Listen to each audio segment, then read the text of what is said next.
네. 네. 어릴 적 모두들 부모님께 한 번씩은 다 혼이나 보신 적이 있으시죠? 저 역시 부모님께 많이 혼나면서 자랐습니다. 특별히 부모님이 자녀를 혼낼 때는 아이들의 아픈 거, 잘못된 거를 고쳐주기 위해서 호되게 혼을 내시지요. 저 역시 그렇게 호되게 혼을 맞으면서도 때로는 제가 혼나는 게 되게 억울했습니다. 왜 맞아야 되지? 내가 여기서? 이런 생각도 하게 되고 되게 억울했던 마음이 있는데 울면서 자고 있는 저에게 엄마가 와가지고 약을 발라주셨던 그 따뜻함이 저에게 남아 있습니다. 아픈 것은 있지만 엄마가 나를 이렇게 사랑해 주셨구나라는 마음이 있지요.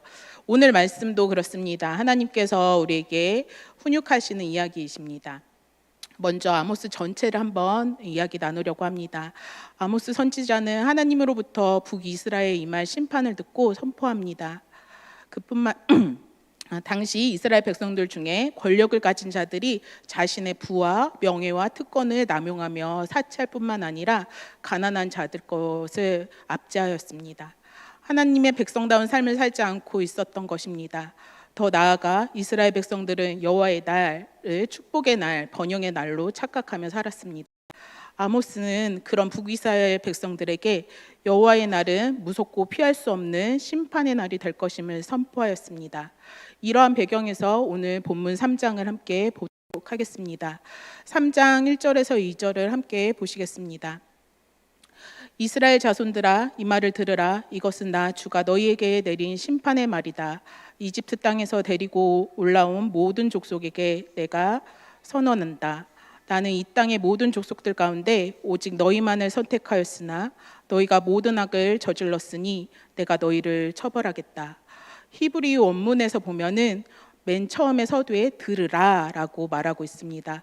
청중들에게 듣기를 원하는 겁니다. 너희들 하나님 말씀을 들어라라고 이야기하고 있습니다.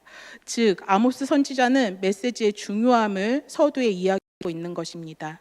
또 출애굽 사건을 언급하고 있죠. 출애굽 사건이 어떤 사건입니까? 이스라엘 백성들에게 출애굽 사건은 아주 중요한 사건이죠. 그들에게는 포로되었던 삶을 살아가던 이스라엘 백성들을 모세를 통해 구출하시고 구출할 뿐만 아니라 그들을 통해서 광야에서 먹을 것도 주시고 더울 때는 구름 기둥도 주시고 추울 때는 불 기둥도 주셨습니다. 그런 것들을 너희들이 알라라고 이야기하고 있습니다. 이러한 하나님의 은혜를 아모스 선지자는 이스라엘 백성들에게 상기시켜주고 있는 것입니다. 너희들은 나의 백성이다라고 이야기하고 있는 것이지요. 하나님의 백성은 하나님 말씀대로 살아야 할 의무가 있습니다. 하지만 이스라엘 백성들은 자신들이 선택받기 때문에 어떻게 살든 문제가 되지 않는다고 생각했습니다. 하나님께 은혜 받고 축복받고 그것을 누릴 생각만 하고 있었던 것입니다. 그래서 하나님의 율법과 율례를 존중하고 지키며 살아가는 언약 백성의 삶을 소홀히 하였습니다. 하나님께서 주신 은혜만을 누리려고 했지 그 선택이 요구하는 삶은 외면했던 것입니다. 오히려 그 은혜에 안주해서 이방인들보다 더 못한 삶을 살았습니다. 이방인들의 생활 방식으로 자신들을 더럽혔고 물질을 사랑하며 안식일을 업신여겼습니다.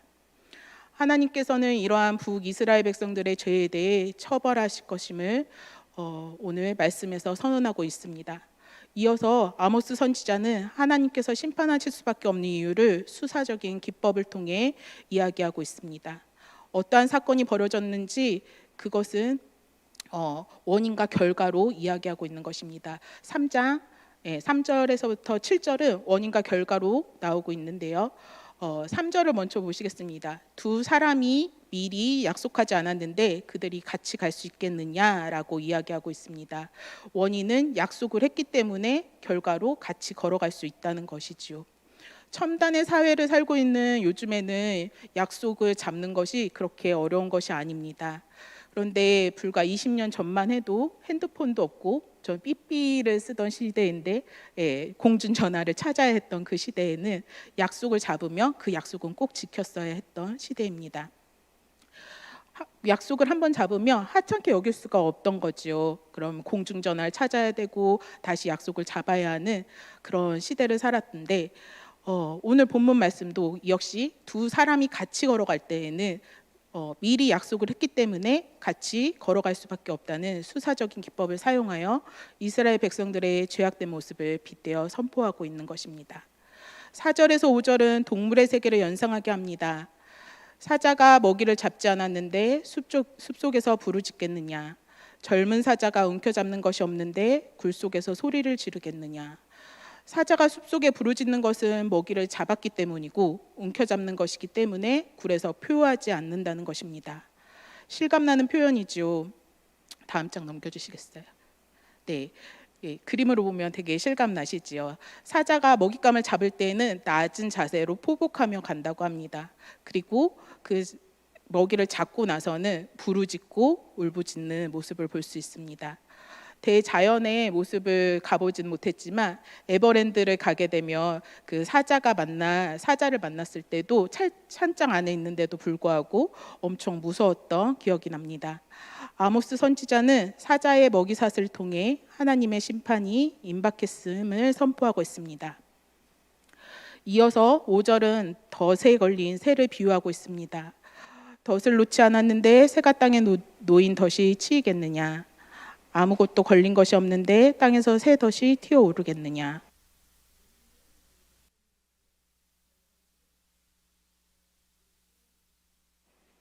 새를 잡기 위해 덫을 놓고 그의 먹이를 감을 놓습니다.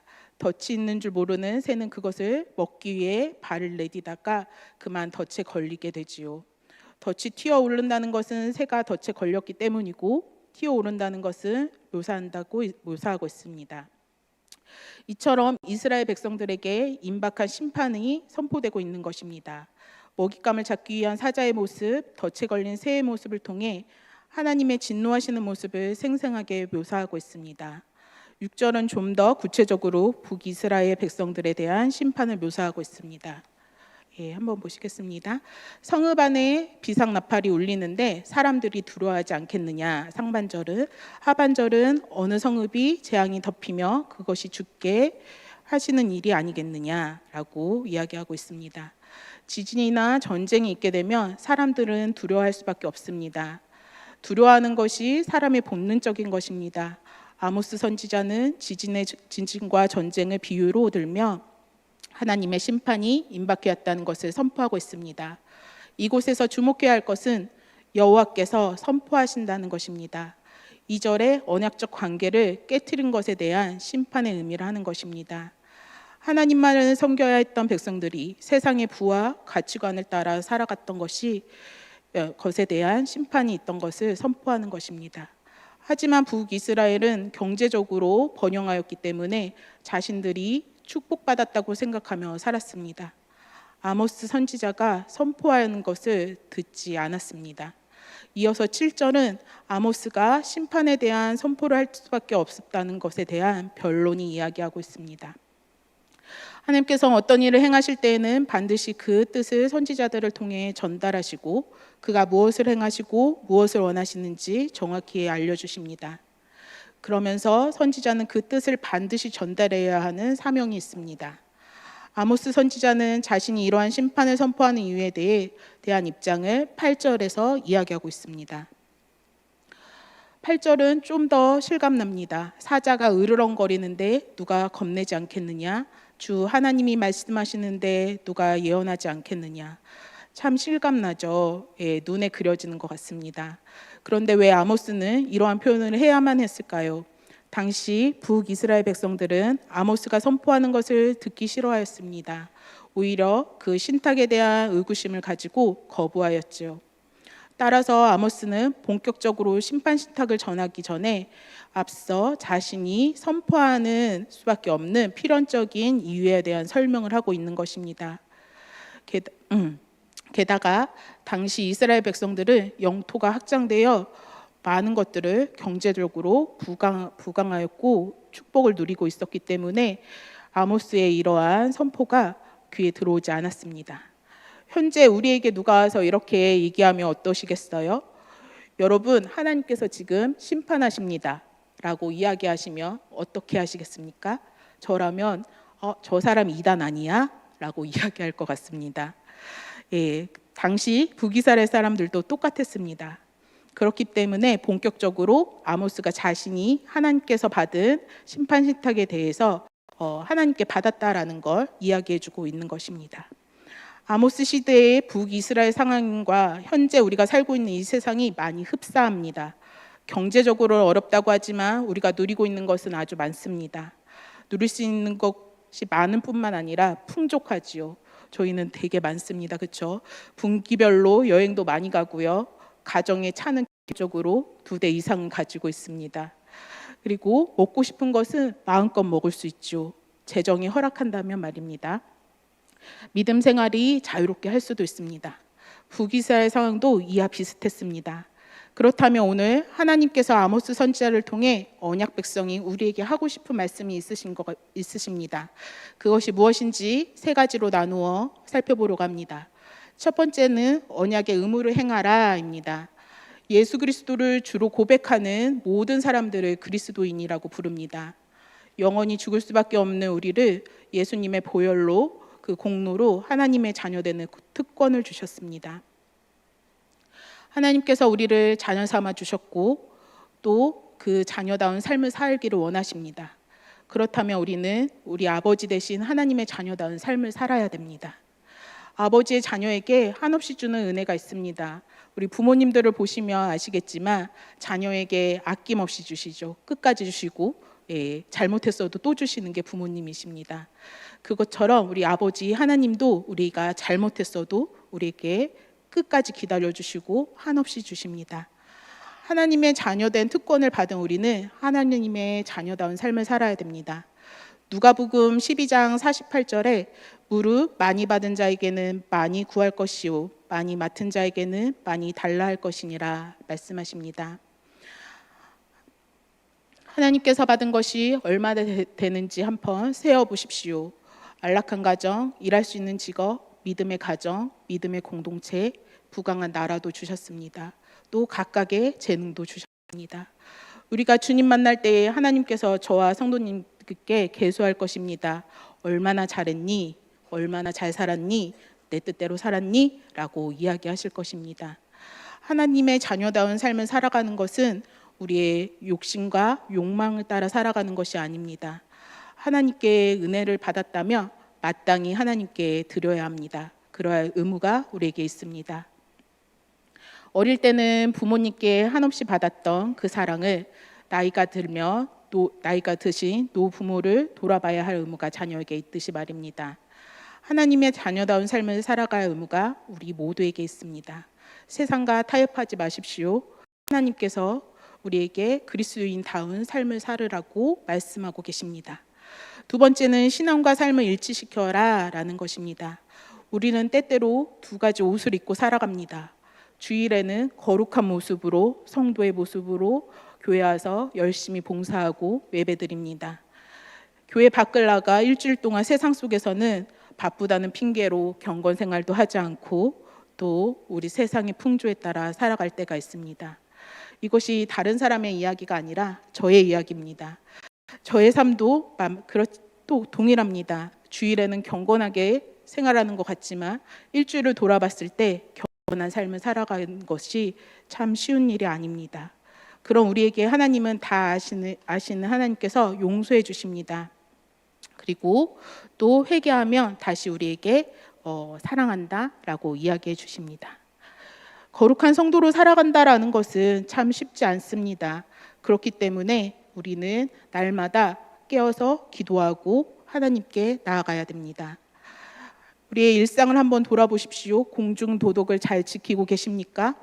빨간불이 파란불로 바뀌고 파란불이 노란불로 바뀌었을 때 더 빨리 달리지 않으시나요? 그리고 물건이 쓰레기가 있으면 길에 버리지 않으시나요? 우리가 이 세상에서 하나님 만드신 이 창조물을 깨끗이 하는 것도 하나님께서 우리에게 주신 부르심입니다. 마태복음 7장 21절에 이렇게 말씀하고 계십니다. 나더러 주여 주여 하는 자마다 다 다 천국에 들어갈 것이 아니요 다만 하늘에 계신 내 아버지의 뜻대로 행하는 자라야 들어가리라 말씀하십니다. 하나님께서는 우리에게 하나님의 백성다운 삶을 살으라고 말씀하십니다. 하나님의 백성은 하나님의 뜻대로 살아가는 것입니다. 신앙과 삶이 하나 되는 삶을 사는 저와 성도님들 되시길 소망합니다. 세 번째로는 하나님 안에 성공하라입니다. 물질적인 부요나 성공 자체가 신앙인에게 죄가 되지 않습니다. 그러나 두 가지 문제에서 그릇된 선택을 할 때 물질적 부요나 성공이 죄악이 됩니다. 첫 번째로는 방법입니다. 물질을 우리가 어떻게 사용하느냐, 하나님대로 그 물질을 우리가 모으고 쓰느냐입니다. 억압과 폭력, 착취와 같이 인간을 존중하지 않고 물질을 모은다면 그것은 하나님이 기뻐하시는 일이 아닙니다. 하나님의 심판의 원인이 됩니다. 두 번째로는 목적의 문제입니다. 물질적 풍요나 성공을 추구하는 목적이 개인의 만족과 안녕만을 위한 것이 아니며 섬김을 위한 것임을 우리는 기억해야 됩니다. 북이스라엘 백성들이 수단과 방법을 가리지 않고 쌓아놓았던 부와 재물로 자신들만의 사치스러운 생활을 했던 것처럼 그들은 결국 심판을 받게 되었습니다. 우리에게도 아모스 선지자는 이야기하고 있습니다. 바르고 정직하게 하나님께 주신 부와 명예와 축복을 누리길 바랍니다. 그리고 그 물질을 이웃과 나누시길 소망합니다. 이제 말씀을 마치려고 합니다. 아모스 선지자는 오늘날 우리에게 많은 경각심을 주고 있습니다. 모든 것이 풍요로운 시대입니다. 하나님을 찾지 않아도 누릴 것이 많은 이 시대에 하나님의 자녀로 이 땅 가운데서 살아가는 것이 쉬운 일이 아닙니다. 세상의 풍조를 따라 살아가는 것이 아니라 하나님의 가치관으로 살아가시길 바랍니다. 무엇을 하던 어디에 있던 우리는 하나님의 백성입니다. 하나님의 자녀임을 잊지 마십시오. 그리고 하나님의 백성답게 사십시오. 그리고 하나님의 언약 백성된 삶을 살아가는 우리 모두가 되길 소망합니다. 함께 기도하시겠습니다. 참 좋으신 하나님, 우리를 주의 자녀 삼아 주심에 감사합니다. 북이스라엘 백성들이 타락하고 자신의 부와 명예를 쫓아 살았던 것처럼 우리의 삶을 다시 한번 돌아보며 하나님께서 우리에게 주신 그 사랑을 다시 기억하며 살아가길 소망합니다. 우리가 어디에 있든지 무엇을 하든지 그리스도인임을 깨달아 알게 하시고 일주일 동안의 삶이 하나님을 바라보며 하나님의 이름을 높이며 살아가는 우리 모두가 될 수 있도록 주님 인도하여 주시옵소서. 이 모든 말씀 예수 그리스도의 이름으로 기도드립니다. 아멘.